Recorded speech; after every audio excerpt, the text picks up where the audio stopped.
Welcome back to my 30-day challenge, where a busy mom of two tries to push past perfectionism and launch a physical snail mail business from scratch.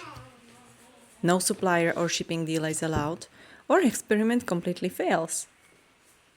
Today is day 3, and everything went wrong. The reality of trying to build a business in the cracks of motherhood just hit me like a wall. My 10-month-old daughter fell suddenly ill with a high fever and a running nose. Because she's feeling so miserable, I've had to carry her 90% of the time, and I didn't get a single hour of sleep last night. We had to cut our family holiday short, pack up our things in panic, and travel back home. On screen, you can see the absolute chaos of the packing and the giant piles of luggage waiting for me in the middle of the living room.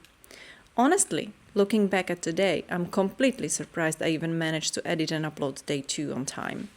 You can see a quick snippet of me on my iPad screen using LumaFusion, trying to slice the video together while completely running on empty.